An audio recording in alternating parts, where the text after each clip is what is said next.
Hello, everyone. Welcome back to another episode of the Wellness FOURplay podcast. I am your host, Dr. Dondee Nettles, and tonight we're going to talk about habits.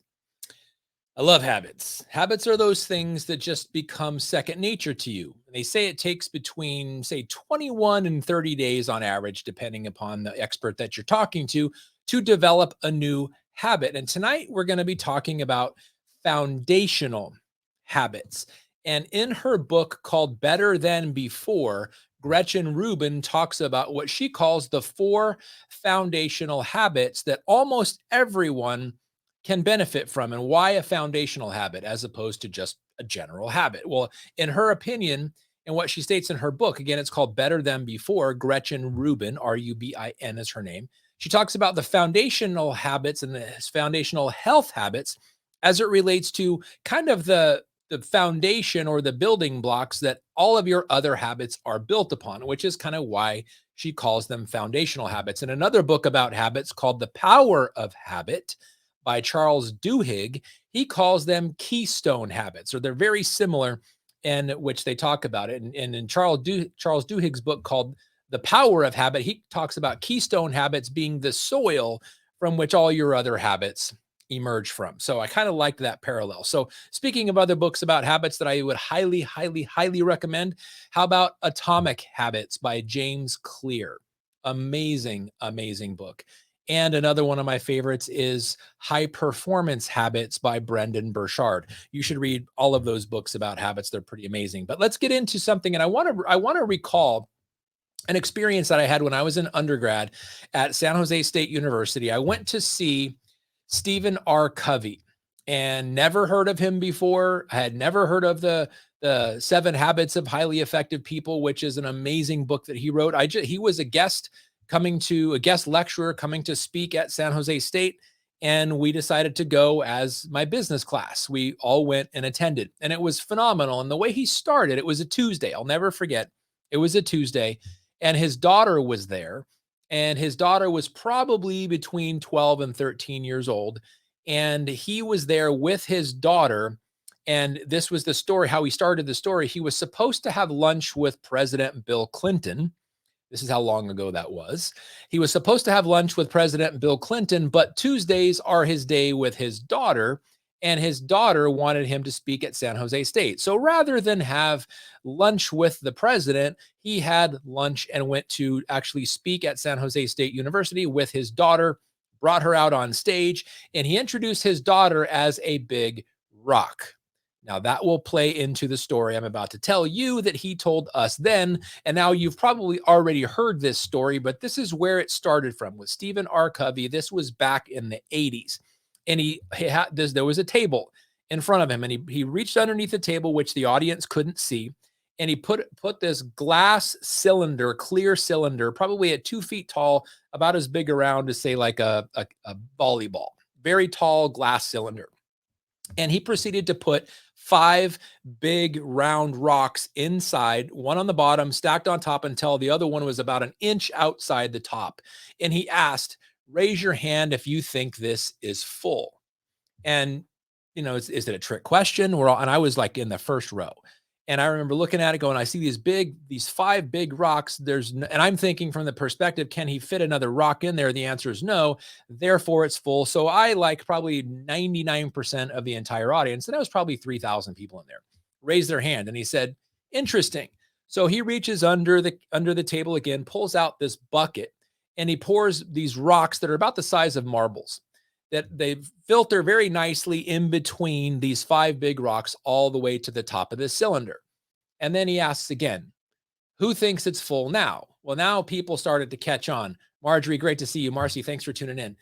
And if you're catching this live on YouTube or Instagram or LinkedIn or Facebook, please put #live in the comments below. I would truly appreciate that. I'd love to go back and thank you. So now people started to catch on. And so only a few people raised their hand who didn't really catch on. But everyone else was kind of saw where he was going. Well, he says, you're right, it's not full. So he reached under the table and pulled out a bucket of sand, and then poured sand between the marble-sized rocks, between the 5 boulder-sized rocks inside the cylinder until the sand, You shook the container a little bit until the sand went all the way to the top. I'm getting to the point about habits here. And then he said, is it full? And then there was some people that think they're thinking from the perspective of what particle size is he going to pour in there. So now a little over half the room this time think, well, there's really nothing really smaller than sand. I guess there could be, but people, no, yeah, it's full. And I raised my hand.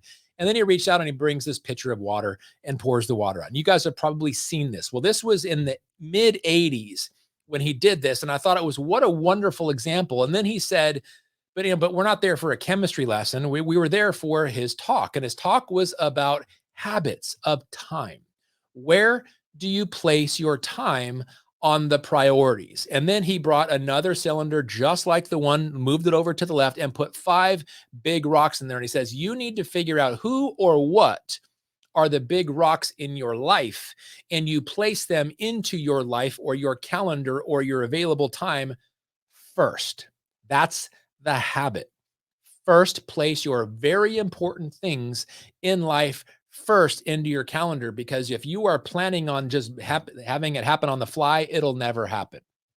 So that is the reference point of what it was. And then the boulder or the marble size things are the things that you can do maybe today, but you can kind of put off to tomorrow.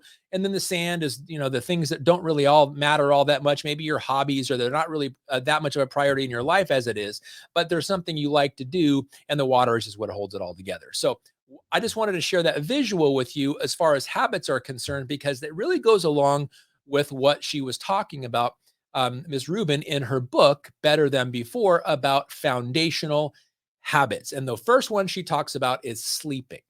You must schedule your sleep, because if it just happens by chance, or your schedule is so booked with everything else that you just sleep when you can, you're going to be very unwell very quickly. So number 1 is sleeping.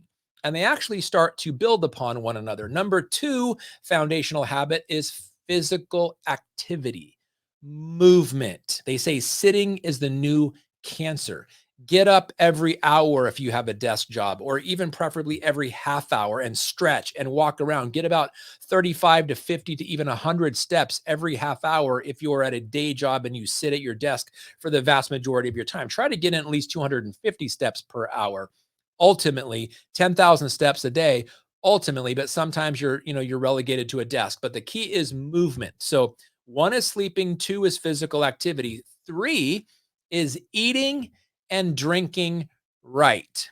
Now, it's not like eat right, making sure you put your food in your mouth as opposed to your ear. It's eat right with the right things to eat, like a balanced diet, okay? Fats, carbohydrates, proteins.